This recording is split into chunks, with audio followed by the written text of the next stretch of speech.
Assalamualaikum warahmatullahi wabarakatuh. Kembali lagi bersama saya Lutfi Mulyadi dalam pembahasan tentang soal tryout yang kemarin, yang keenam. Yang pertama kita diskusikan tentang magnet. Yang pertama ya, perhatikan susunan kawat yang dialiri arus seperti yang terlihat pada gambar.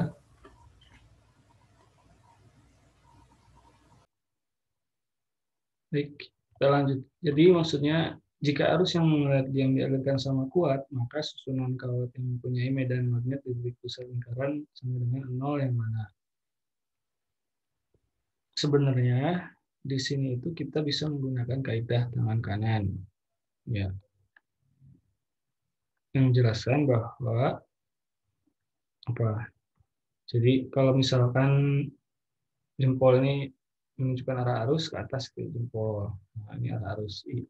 Nanti keempat jari tangan yang lain, jari tangan kanan yang lainnya, kira-kira bentuknya nanti mengelilingi seperti ini. Nah, gitu. Ini tuh arah medan magnet. Gitu.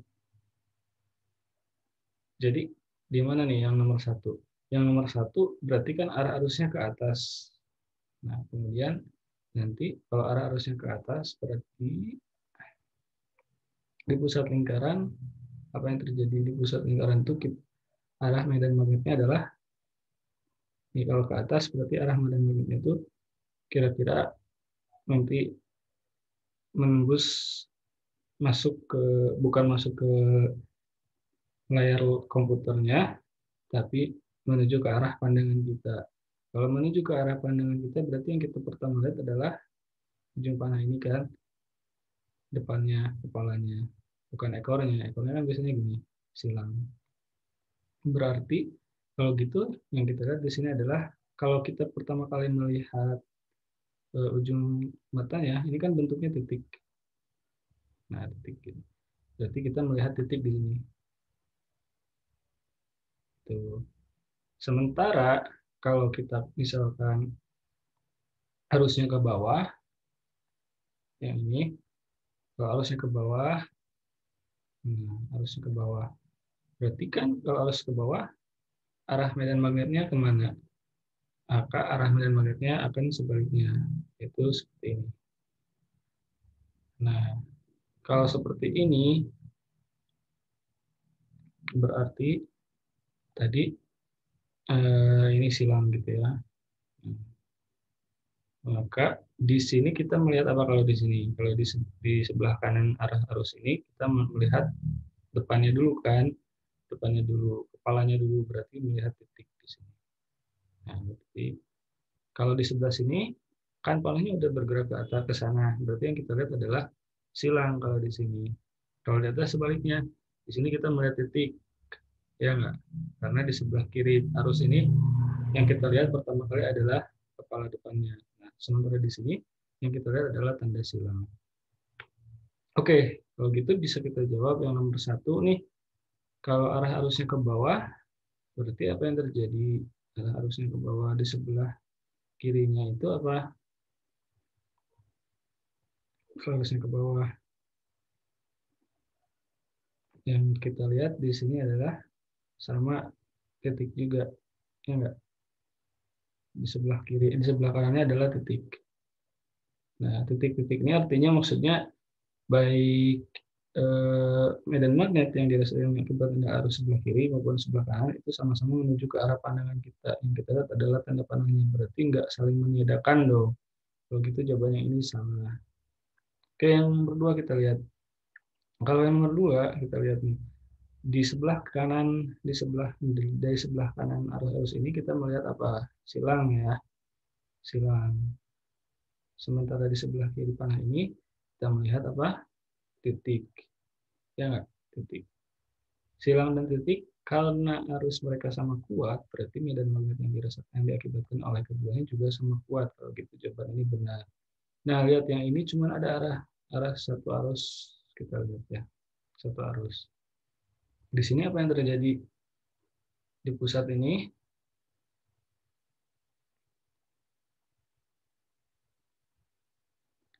arusnya sama, medan magnetnya gimana? Medan magnetnya itu gimana? Nah, pada saat yang bersamaan ini enggak nol. Kenapa? Karena arusnya cuma satu arah. Kan arusnya naik ke atas. Di sini medan magnet yang dirasakan cuma satu. Ketika arusnya di sini. Kemana? Ke depan. Gitu. Terus ketika muter, ketika di sini,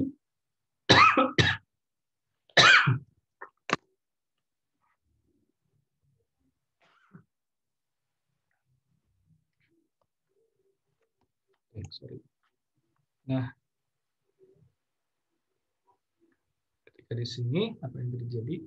Maaf, sedikit gangguan. Oke. Nah, jadi tadi tuh ketika di sini apa yang terjadi? Maka arusnya adalah kemana? Di sebelah kirinya itu adalah apa? Di sebelah kirinya itu silang juga. Gitu.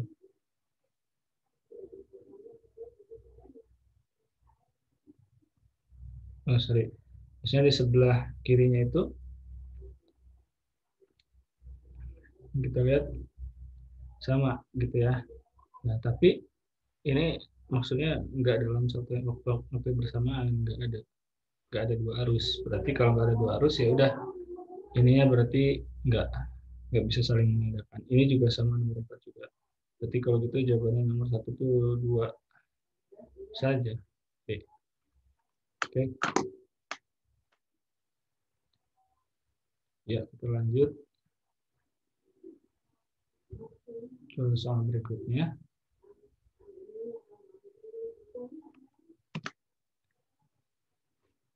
Kumparan melingkar N lilitan memiliki jari-jari A mengalirkan arus I. Usaha diperlukan untuk meletakkan kumparan tersebut dalam medan magnet B dari posisi 0 derajat ke 180 derajat adalah bagaimana?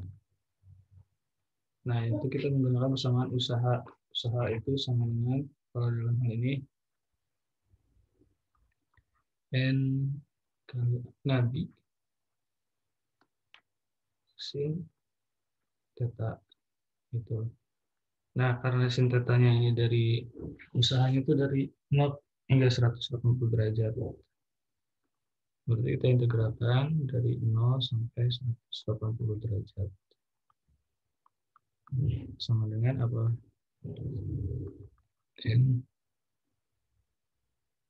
A-nya adalah luas lingkaran karena kumparan melingkar VR kuadrat lalu dikali B kali I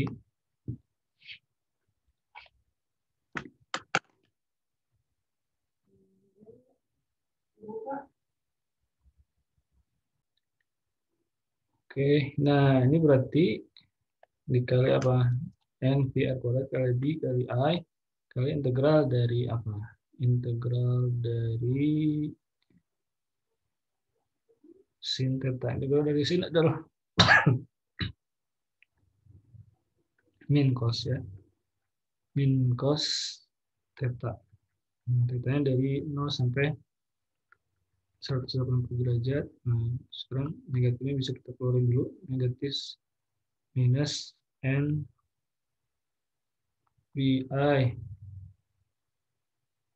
PR kuadrat. Nah, ini kan kosinus 180 dikurangi kosinus 0 derajat. Kosinus 180 min 1 berarti min 2. Min 2 kali min 1 berarti 2. Berarti jawabannya 2 pi R kuadrat N IB. Ini adalah usahanya. Ya. Jadi jawabannya yang mana? Yang Charlie. Oke, C. Yuk, berikutnya kita lanjutkan diskusinya.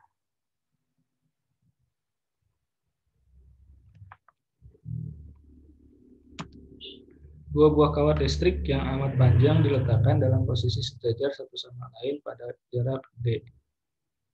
Arus listrik I dan 2I mengalir dalam posisi kawat. Nah, lokasi atau posisi titik P dari kawat berarus I yang tidak merasakan medan magnet. Artinya medan magnet di P akibat I, B, ini bisa kita buat ini. B di P akibat I itu sama aja dengan B di P akibat 2I. Gitu. Sementara kita tahu secara umum B-nya itu adalah mu0 kali I dibagi 2I kali A. A ini adalah jarak antara. Jadi kalau saya punya gini, nah ini A, maka medan magnet titik P ini adalah ini arus magnetnya I ke atas. Nah, maka si medan magnetnya ini akan begini kira-kira. Ya. Di sini berarti yang kelihatan adalah titiknya. Di sini yang kelihatan silangnya. Oke, kalau gitu ini apa? Mu0 kali I dibagi 2V. Nah, dikali A-nya apa? Jarak di P akibat ini adalah X. Nah, ini sama aja dengan mu0 dikali 2I. Jarak arusnya adalah 2I. 2I dibagi 2V dikali. Nah, ini adalah antara mereka berdua ada D. D dikurangi X berarti. D dikurangi X. Oke. Kalau gitu 2V bisa dicoret. 2V coret. Mu0 juga coret. I-nya coret. Ini tinggal 1 per X. Berarti 1 per X sama dengan 2 dibagi apa? D dikurangi X. Tinggal kali silang aja. 2 kali X sama dengan D dikurangi X. X-nya pindah luas, jadi 3X sama dengan D. Pertanyaannya apa sekarang D? X. Ya, berarti sama dengan 1/3 D. Ya. Oke, dari sini udah dapat jawabannya adalah E. Jawabannya yang E. Ya. Kita lanjutkan.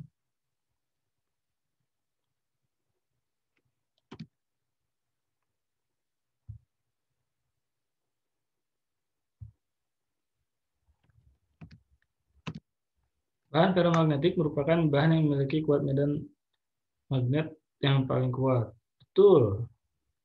Ini betul jawabannya. Kenapa? Kenapa jawabannya betul? Karena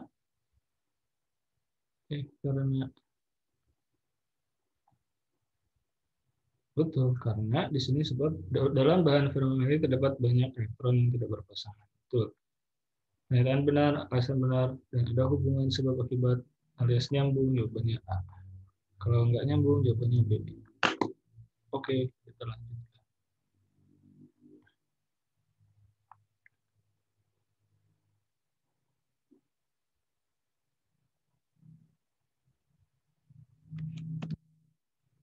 Sebuah pengantar lurus panjang dialiri arus listrik dengan arus sebesar 1,5 ampere. Sebuah elektron bergerak dengan kecepatan sekian searah arus dalam pengantar pada jarak 0,1 meter dari pengantar itu. Jika elektron adalah,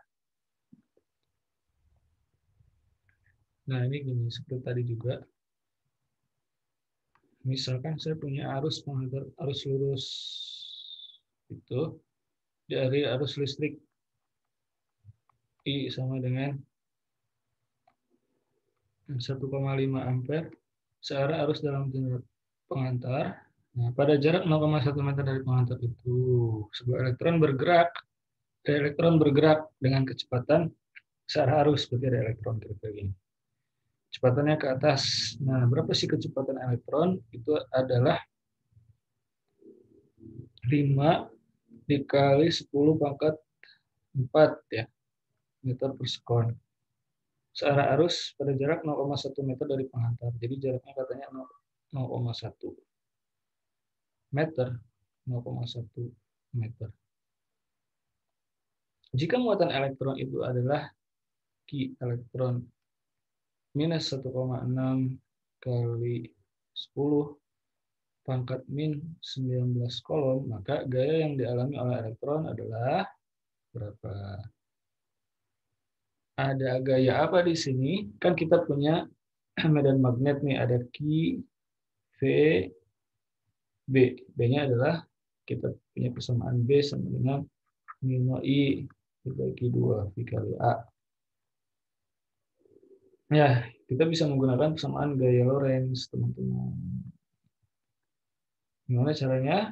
Gaya Lorentz sama dengan QVB sin theta. Sin theta-nya adalah sudut antara V dengan B. V dengan B-nya udah jelas di sini tegak lurus karena kan si B-nya ini arahnya kemana? Arahnya adalah silang alias masuk ke dalam permukaan layar laptopnya. Tegak lurus berarti QVB sin 90. Sin 90 kan 1, berarti udah. Ini kan asalnya F itu vektor ya, QV cross B. Gitu. PB. Berarti ini udah, kita bisa jawab aja. Q-nya berapa? Min 1,6. Ya, min 1,6 kali 10 pangkat min 19. Kali V-nya berapa? V-nya adalah 5 kali 10 pangkat 4 ya. 5 kali 10 pangkat 4. Terus dikali medan magnetnya berapa? Di sini medan magnetnya adalah yang kita cari ini, mu nol I dibagi 2 VA, gitu ya. Oke, kita cari aja dengan terpisah. Di sini nggak apa-apa. Si B-nya adalah mu nolnya berapa? 4 V kali 10 pangkat min 7. Arusnya berapa? Arusnya adalah 3/2 ampere. Habis itu dibagi 2 V dikali A. A-nya berapa? Jarak dari kawat menuju A. Menuju titik ini, menuju si elektron ini. A-nya adalah 0,1. 0,1. 2 V dicoret, V dibagi 2 V dicoret, 2 dikali 2 juga, 2 dibagi 2 hilang.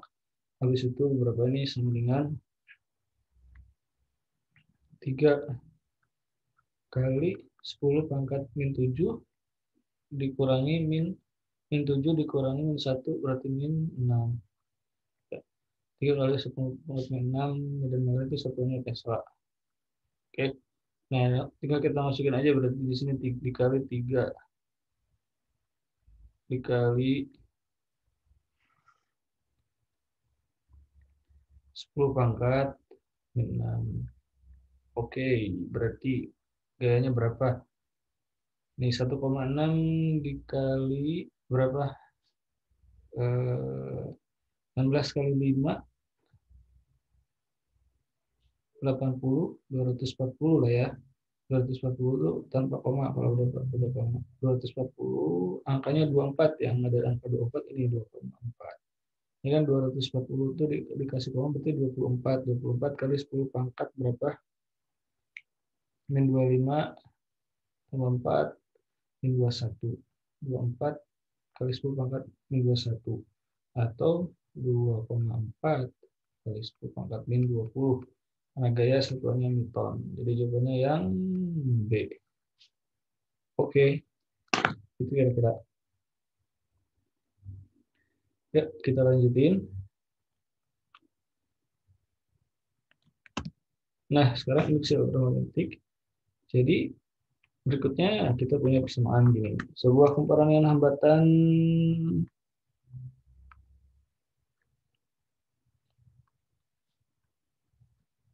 R itu sama dengan 40 ohm, kemudian induktansinya L sama dengan 50 Henry.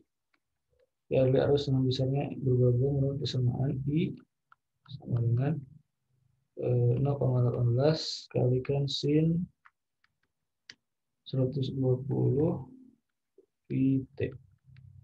Nah, dalam satuan internasional, kuat arus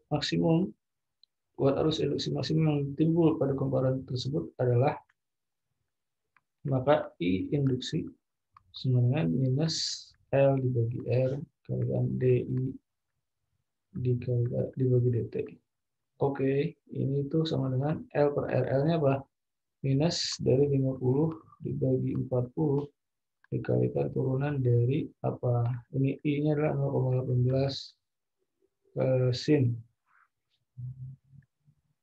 Sin dikasih kurung gitu 120 V T dibagi DT. Artinya kita menurunkan persamaannya terhadap waktu.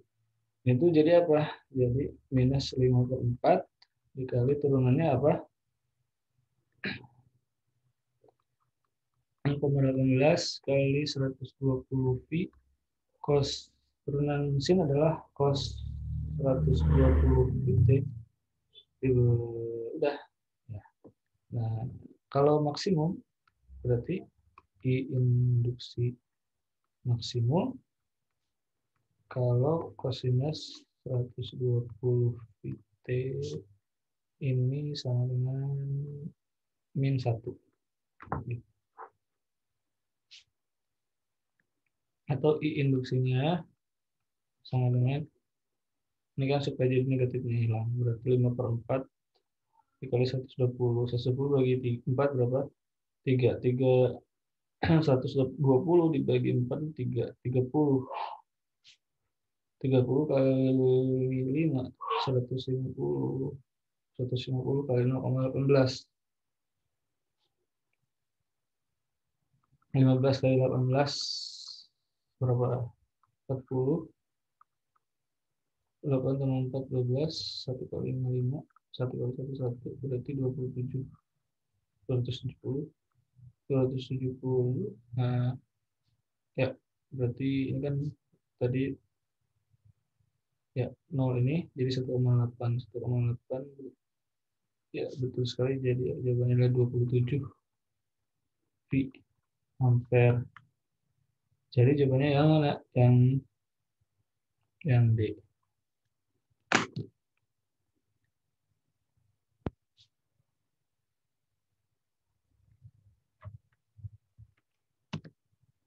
Nah, yang nomor 2 gimana? Sebuah penabrak konduktor didesain dengan bengkel magnet yang menghasilkan induksi magnetik. Induksi magnetiknya adalah B sama dengan berapa? 6,82 Tesla. Dapat energi vakum tabung percepatannya. Nah, itu bisa kita nyatakan U M sama dengan apa? B kuadrat dibagi 2 kali mu 0. Ya, sama dengan 6,82.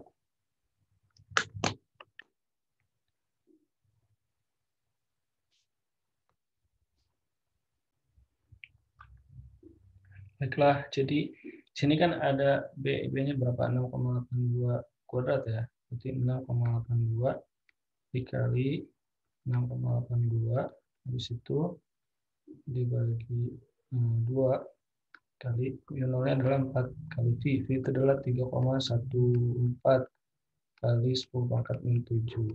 Nah, berarti ini 6,2 kalinya 3,14 kan 6,28 sebenarnya 6,82. Angkanya mirip-mirip sih. Ini bisa kita lihat, hampiri aja lah ya. Nah, ini 6,82 bagi 2 itu sekitar 3,41, bukan sekitar lagi.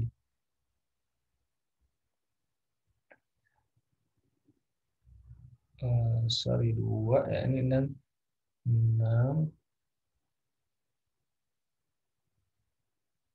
Oh, maksud saya gini, tadi 6, ini setelah 6,82 sama 3,14 setelah 6,82 yang ini dibagi 2, nah ini tuh kira-kira angkanya mirip gitu. Jadi bisa kurang lebih bisa kita hampiri jadi 1. Terus ini sisanya tinggal 6,82 bagi 4. Angkanya bisa kita buat ini kira-kira 6,82 bisa bagi 4.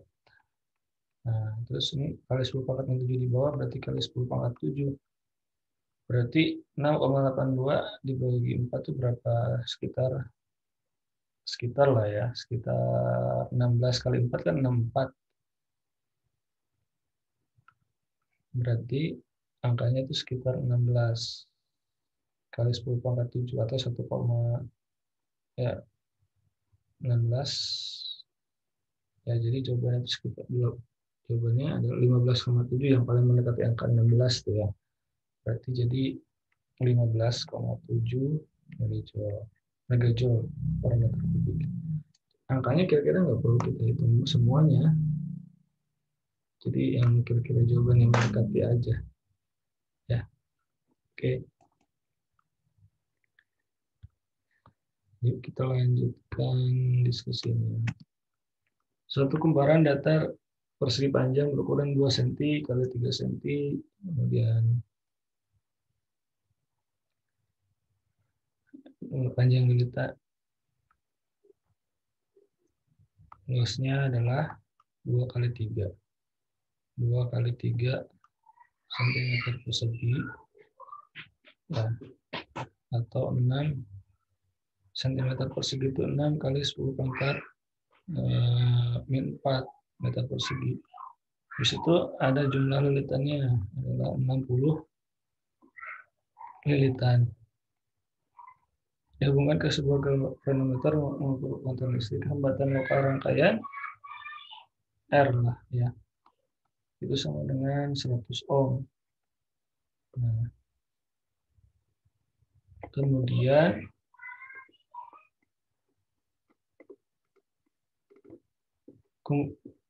kedudukan bidang kumparan mula-mula tegak lurus terhadap suatu medan magnet homogen yang rapat fluxnya adalah flux ya, rapat flux itu berarti 0,3 0,3 Tesla.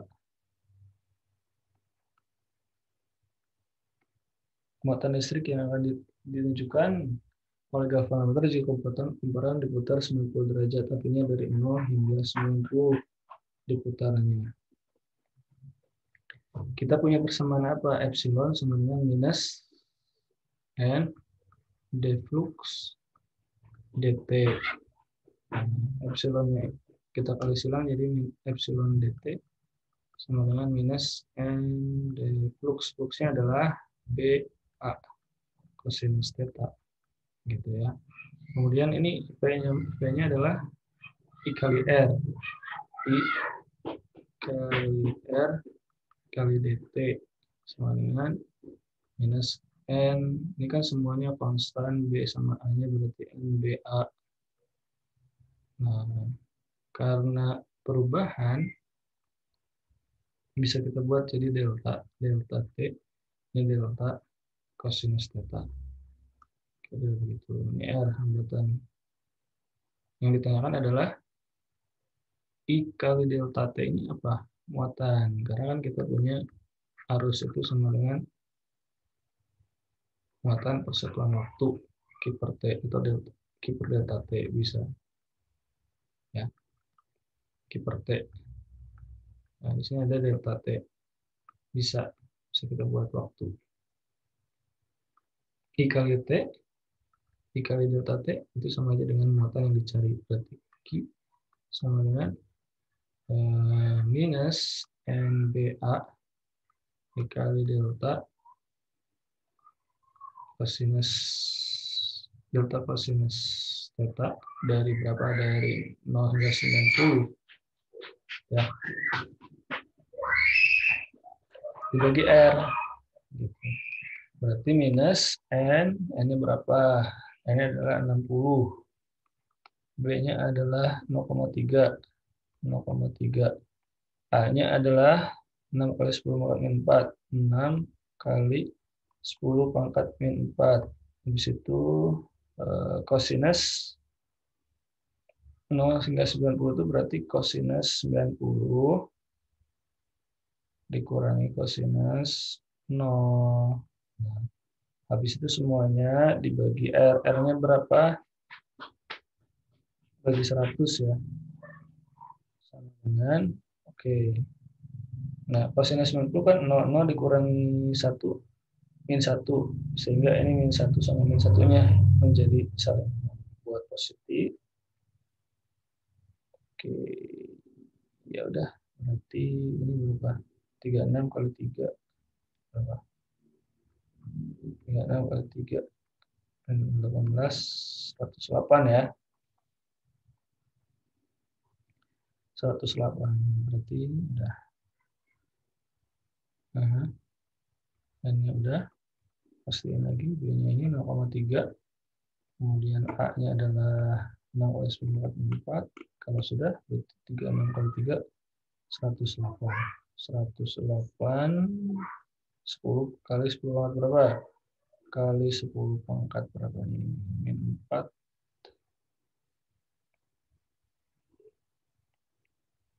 Ini kan 0 ini dicoret. Nah, jadi 36 ini 108 betul. 10 pangkat min 6 kolom. 10 pangkat min 6 kolom itu adalah mikro. Jadi ini 108 mikrokolom. Jawabannya yang E. Baiklah, ini jawabannya E.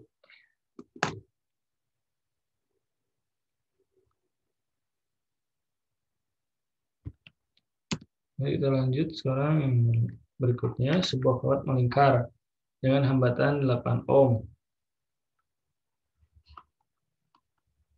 R-nya ada 8 ohm.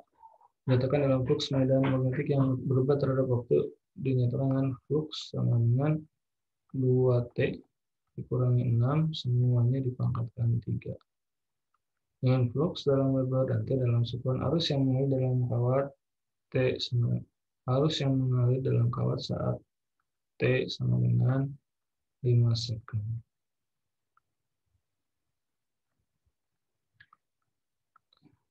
I sama dengan epsilon dibagi R. Epsilonnya adalah minus apa? Deflux dt. Kawat melingkar. Oke. Itu bagi R. Minus pada saat T sama dengan berapa tadi dikatakan? T sama dengan 5. Turunin aja. Berarti minus 3 dikali 2T kurangi 6 dapat 2. 3 kurang 1. Habis itu T-nya berapa? 5. T sama dengan 5. Dibagi semuanya R-nya berapa? 8. Kalau gitu berapa nih T-nya sama dengan 5? 2 kali 5, 10, 10 kurang 6.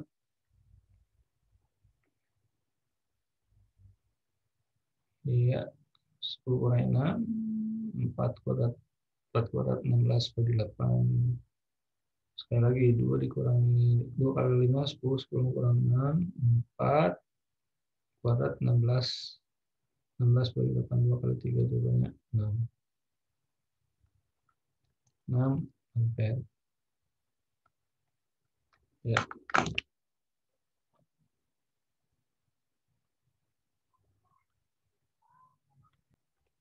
Nah, sepertinya saya membuat kesalahan. Pasti teman-teman tahu di mana kesalahannya. Di sini. Setelah saya menurunkan ini nih, setelah saya turunin y aksen atau turut sama dengan dp dt. Deflux dt itu harusnya apa? 3 kali 2T kurang 6 pangkat 2. Habis itu dikali turunan ada dalamnya. 2T min 6 turunan adalah 2. Jadi ini ada kurang 2 di sini. Kali 2. Dan ada tanda negatif. Negatif 6 kali 2. Berarti jawabannya adalah minus 12 ampere. Jawabannya yang dodol. Oke. Sekian dulu untuk diskusi kali ini. Semoga bermanfaat. Tetap semangat. Semoga lulus di UTBK-nya. Assalamualaikum warahmatullahi wabarakatuh.